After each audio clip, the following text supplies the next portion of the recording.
Okay, so I'm getting the strong message to wrap it up.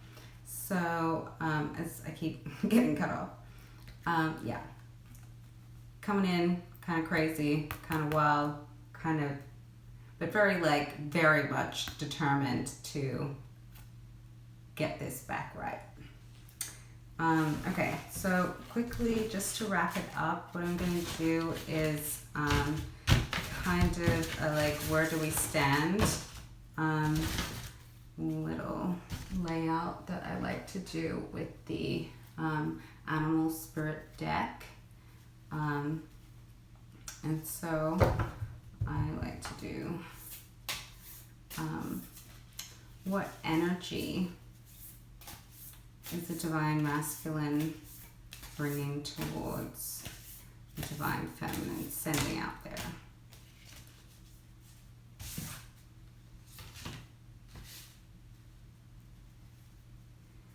What energy is the divine feminine sending out towards the divine masculine?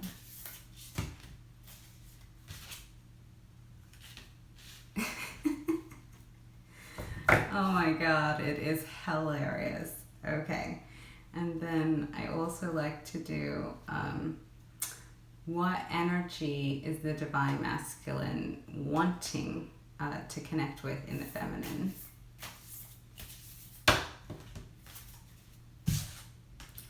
And what energy is the divine feminine wanting to connect with in the masculine?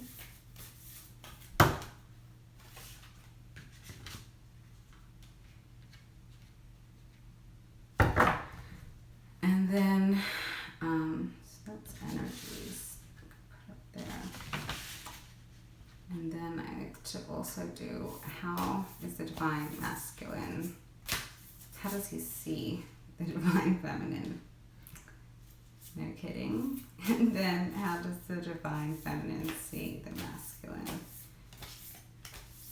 That's as of now, not just like forever and always. So how's the divine feminine seeing the divine masculine?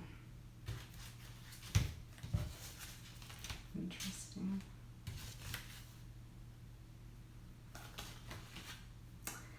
Well, it would appear that the divine feminine is seeing a lot more than the divine masculine. We had 3 cards come out there. So, energy-wise, I have Dragon and the Fox in reverse. So, with the Animal Spirit deck, you don't necessarily have to read in reverse, but I always feel like everything happens for a reason. So in the book, it definitely indicates when you're out of balance of any of these animal energies, what energy that's coming through as. So we go off that. And it's generally just the opposite, you know, or like some kind of blockage for whatever energy of the card. So you have the Dragon, you have the Fox in reverse. So the Fox is all about his family. So as we know, the foxes have been associated with sneakiness and things like that.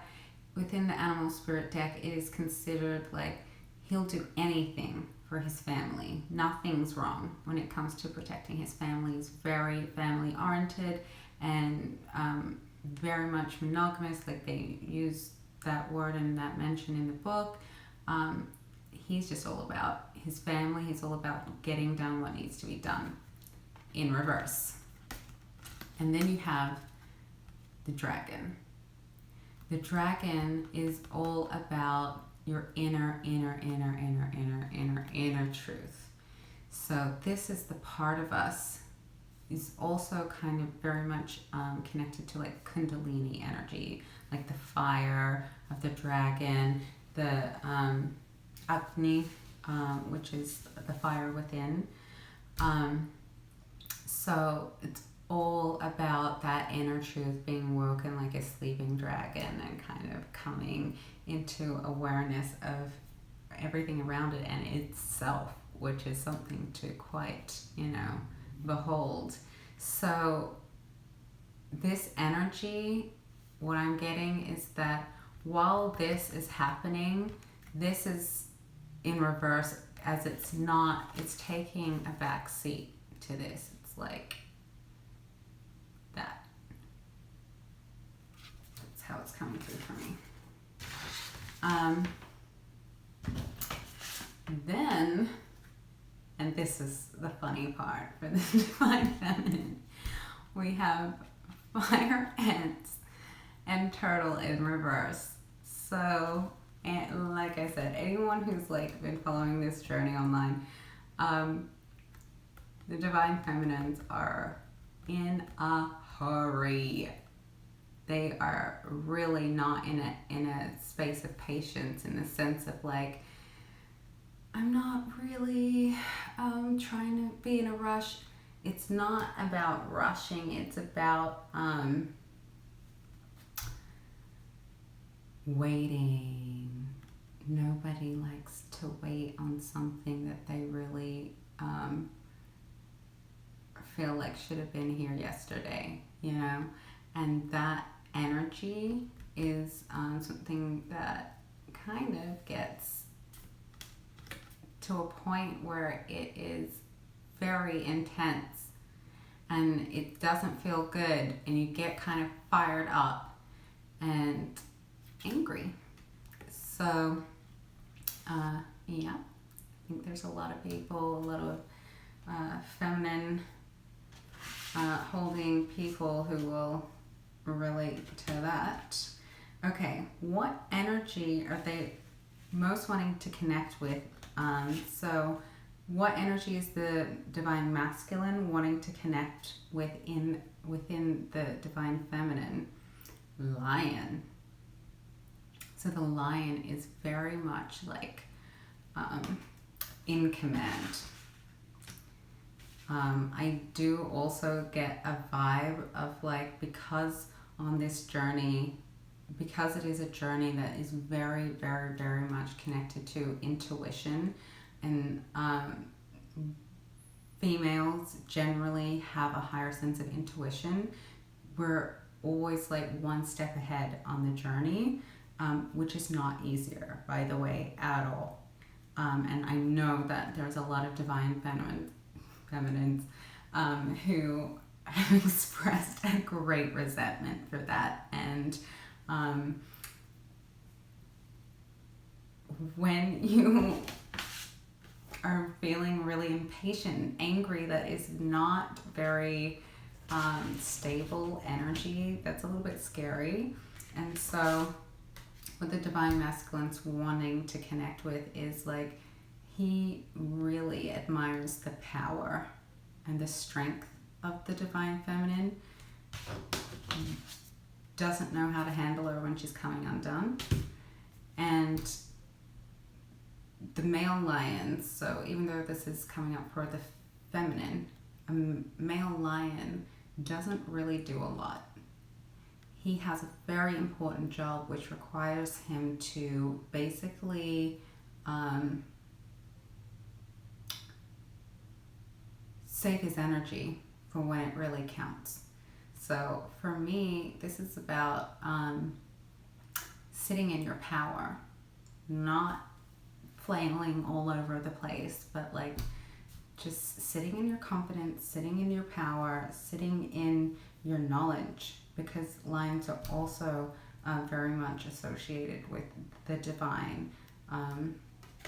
So sitting in your divine energy, sitting in your divine knowledge, that's what they want to connect you with you. So they want to connect with you when you're in that energy, and they want to connect with you on that level.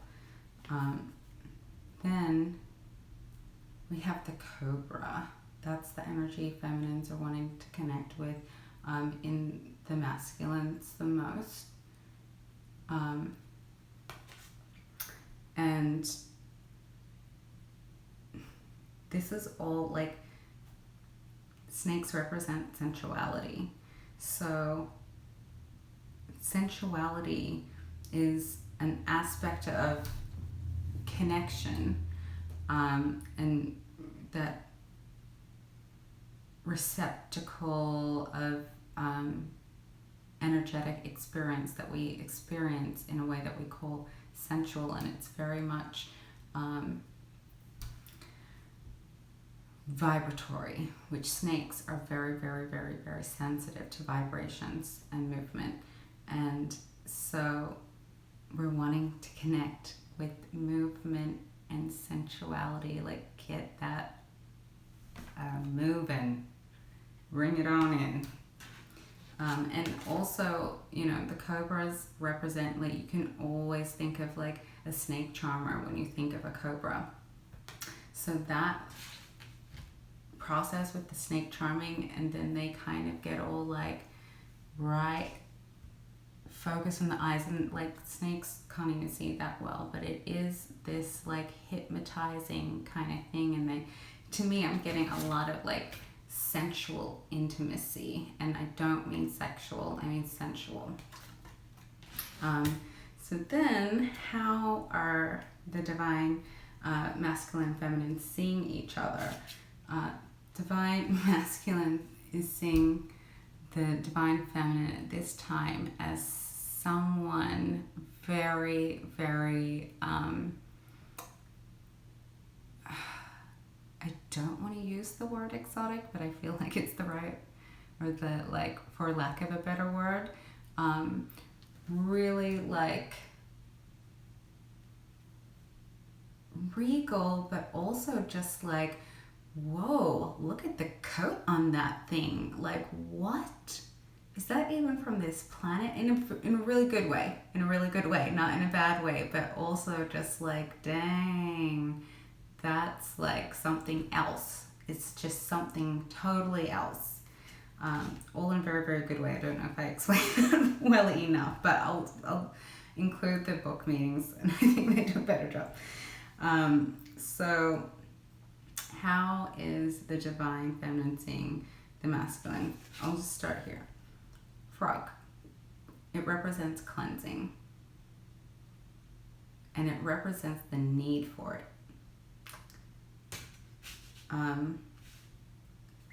Dragonflies always represent journeys, transitions as well.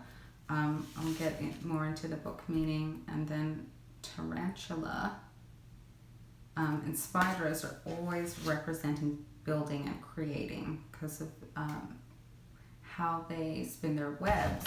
Such an amazing, beautiful process. If you've ever sat and watched a spider spin its web, it is amazing. Like, I will go so far as to use the word miraculous. It is amazing to watch. It is a true work of art to see. And I'm looking for, oh, look. So, wouldn't get the zebra.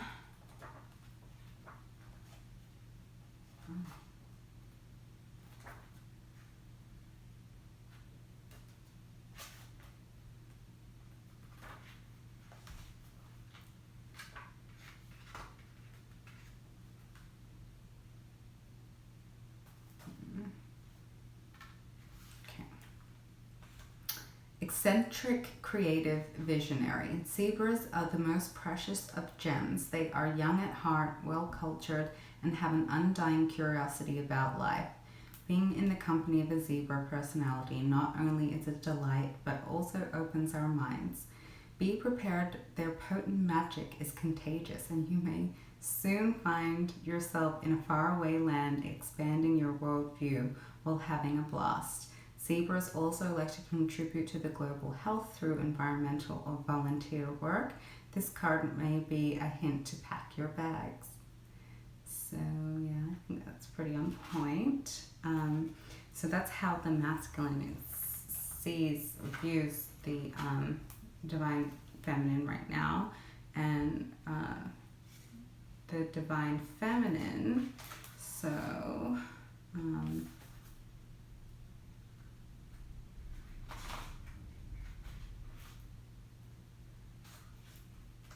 tarantula. At a crossroads, claiming life's purpose, the tarantula represents a moment when a great decision must be made.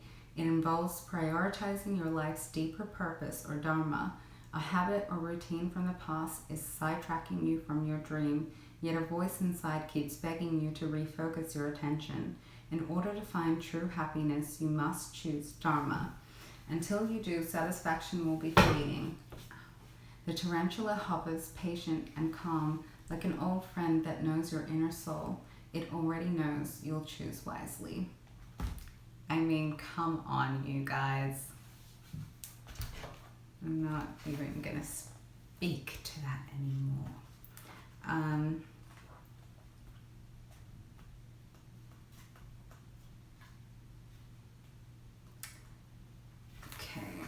Dragonfly, master of light, illusion, and the mind. The dragonfly is an ancient and ethereal creature that awakens a sense of wonder and awe. The dragonfly is a symbol of the mind, and it is always moving, shifting, shimmering, and changing. When the dragonfly card appears, it's worth considering the quality of your mind and perception. Are they restless or still, dreamlike or crystal clear? The situation at hand may be different than it appears at first glance. The dragonfly reminds us to calm the mind so the light of wisdom can shine through.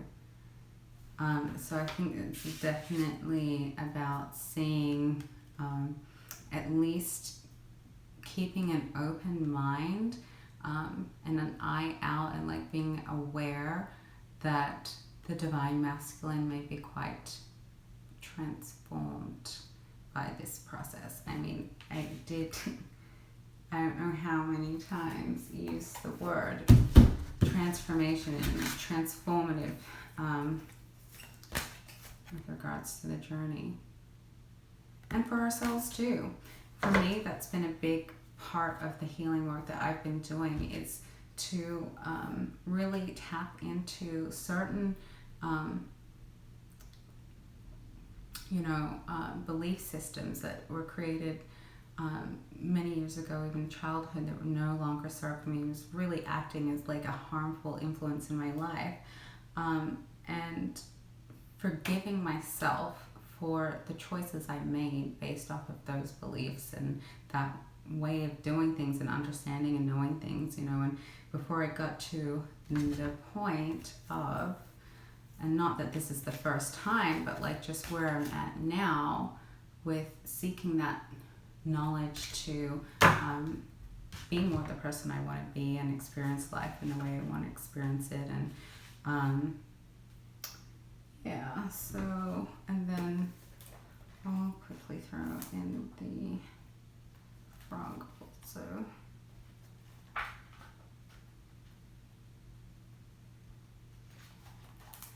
Clearing, cleansing, healing, the frog and the water element are almost inseparable. The frog spends its first months of life entirely within its healing element and then emerges to rest on land. But no matter how earthly the frog becomes, its need for cleansing and rejuvenation is regular. Frogs tend to become overworked and undernourished, so it's vital that such sensitive creatures practice self-care. This card serves as a reminder that water helps us cleanse, forgive, and release. Time to dive in. Frogs aren't meant to carry a heavy load. Okay, and so then what I'm going to do is just use the Isis Oracle deck, which I find is really, really good. Like, I've taken to using it as at the end of every reading, I will pull a card or cards for like a blessing for the situation and an affirmation that whoever's getting the reading can take with them for meditation, whatever, so long as they're working through the issue. So I'm going to get a blessing for the connection or affirmation.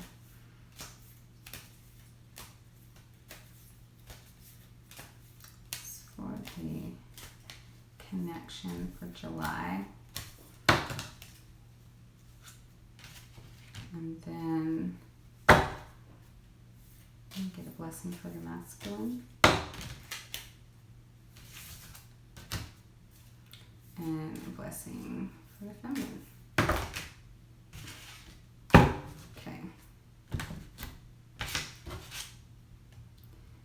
Magic and ritual. Effect in the external world can be created through inner practice. Heart-centered ritual can support your inner path in the physical world.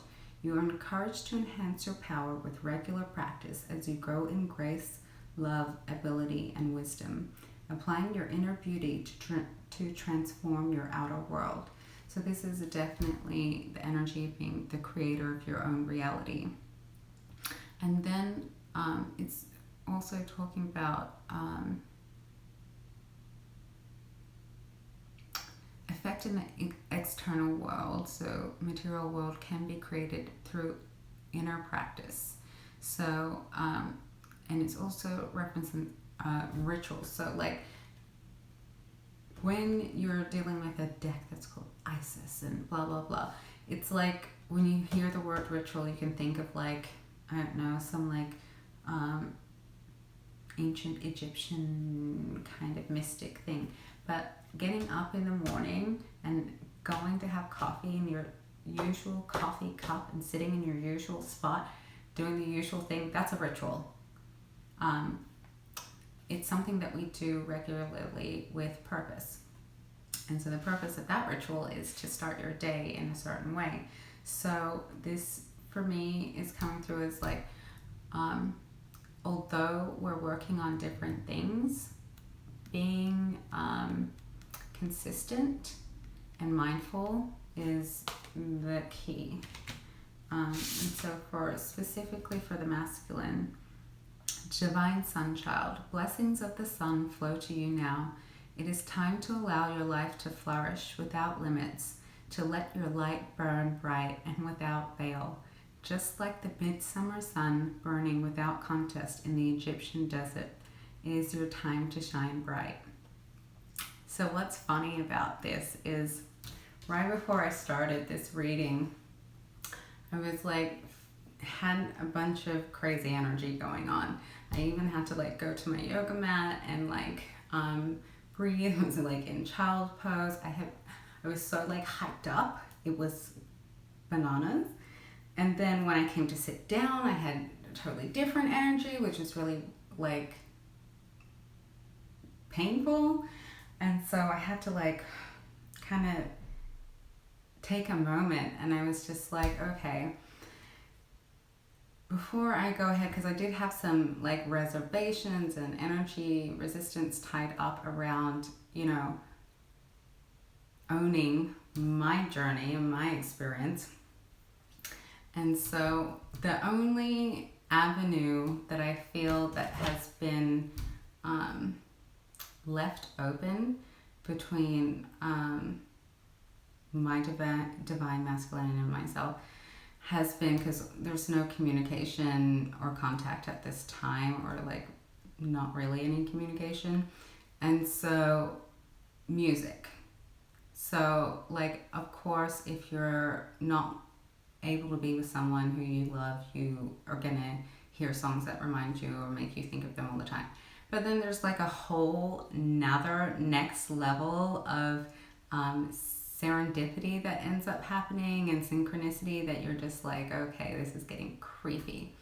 So I had selected a playlist off of Pandora to listen to earlier. So whenever I feel like it, which is not often, I've literally been like hiding from music, because I cannot listen to any music without the messages coming through, and I mean heavy and consistent, and it just gets a little bit too much.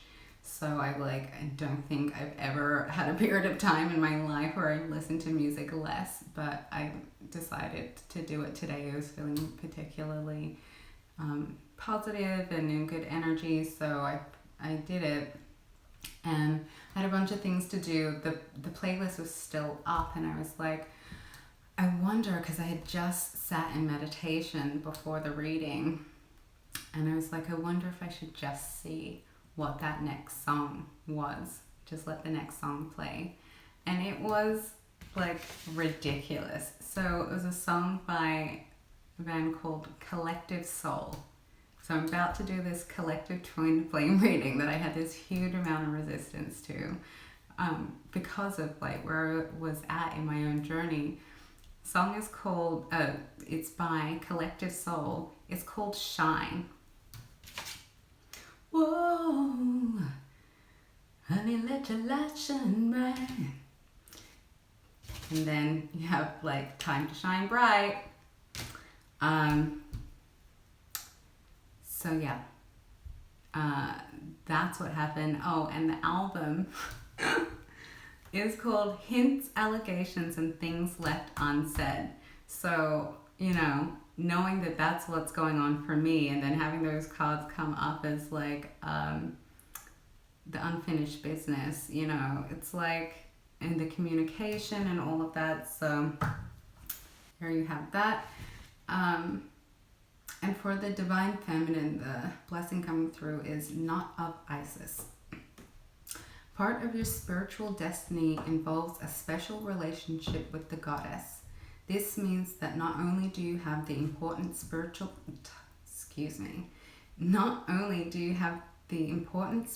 task of helping her thrive in this world, but you are afforded her power, protection, and abundance too. You are now deepening your connection to the goddess. So this is just talking about giving rise to divine feminine energy on the planet.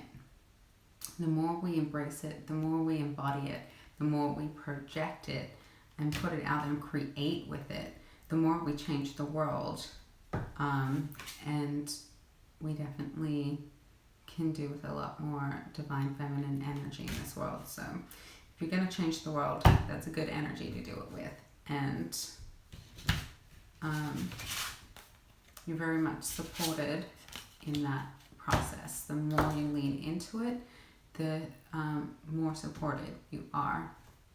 That's why I am, you know, heeding the call to do this channel and offer these readings and all the other projects that I'm going to be offering on this channel as they come. And yeah, that is the reading for the collective twin flame, or the wave of people who are in that space.